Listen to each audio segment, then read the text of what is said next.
So the first thing we're going to do today is watching over a short video clip of Seth fencing in the 2010 World Championships and the 2012 World Championships.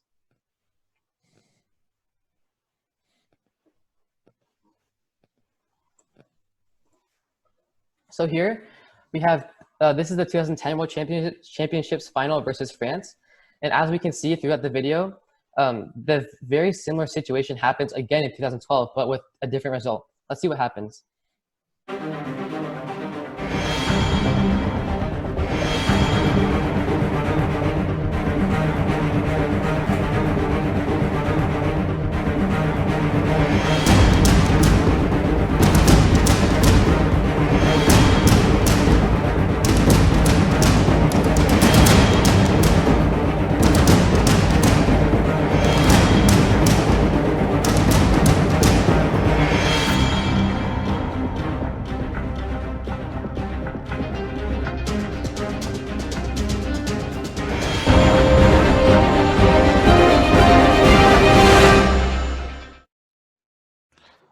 That'll get the blood pumping. Awesome, amazing fencing, Seth. And I'll take it to Cody for this first question. If you could provide some context about possibly the differences between what happened during the time in between the World Championships, maybe what you guys trained for, and any changes you made that allowed you to have different results in 2012 and eventually become world champions.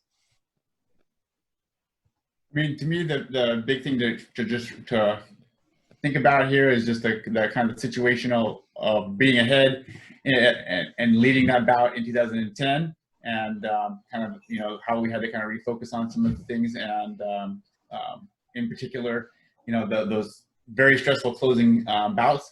You know, as we had a good lead in that one, you know, they started to chip back at that, not just in that last bout with Seth, but in the bouts leading up to it.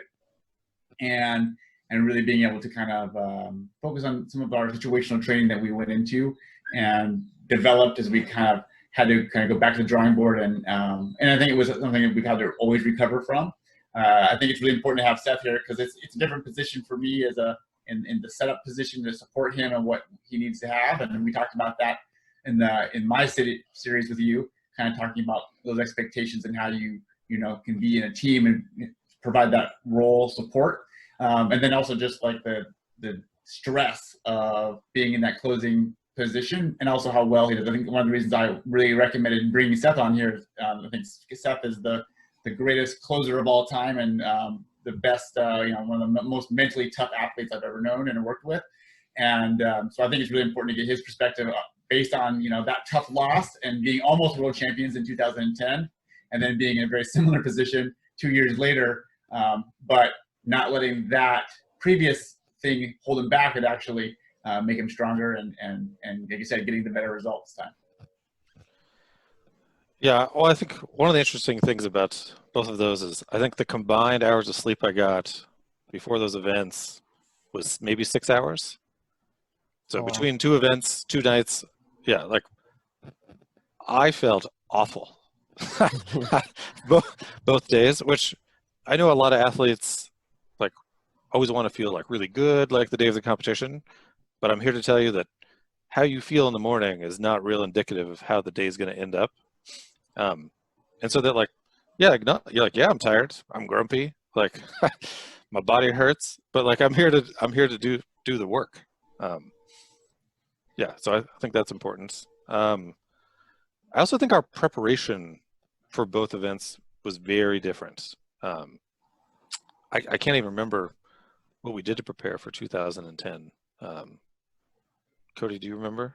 So it was a little bit different for me, because I know that on my side of that, I had a disappointing individual result and got knocked out day one, and then it was a couple-day break before the continuation of the individual, and then another day or two break before the team event. So for me, my preparation was really getting eliminated early, was really refocusing all my effort and energy on team event. So that was a big part for me. I had a little bit more time to specifically prepare mentally with the team event, whereas I think for yourself and Ben, who both had good results at that individually, had that day of in between where you had to still compete on that.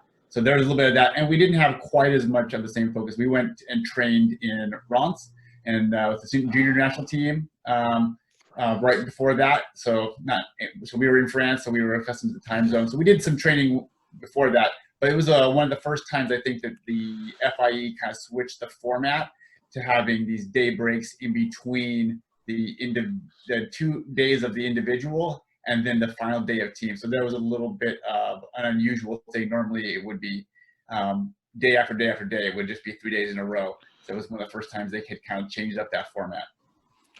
Yeah, and I feel like for 2012, like we went to Germany and like just trained for that event. Like there was nothing in Tauber, Germany. Like there's like a couple fencing strips and a place to buy some bread, and that's it. But I feel like we really focused on like preparing for the team event, and so that even throughout like each day, like we had some great bouts on both days, but it felt just more solid. Like I feel like we were running like a real plan, and so like I think going into the final match, like I felt more confident because like we had prepared and like I was more sure of like everyone's skills, which was not the case. And one of the other things that's also interesting about that one is the 2012 World Championships, where Menzepe was it was kind of last year where the FIE wasn't giving every team a shot at the team and the individual at the Olympics. And so we were ranked like top 4 in the world. We would have easily qualified for it, but it was just our time in the cycle where we didn't get a team event at the Olympics. So when we went to these World Championships in 2012, they were only for men's epee and women's sabre, the 2 teams that couldn't compete at the Olympics. So it was a preparation purely for team, and that was the entire mental and physical focus was all on team composition, and we had a really good strategy on how everybody's roles were going to be. But the preparation was 100% team, because that was literally the only event that was going to happen in the Ukraine for those World Championships.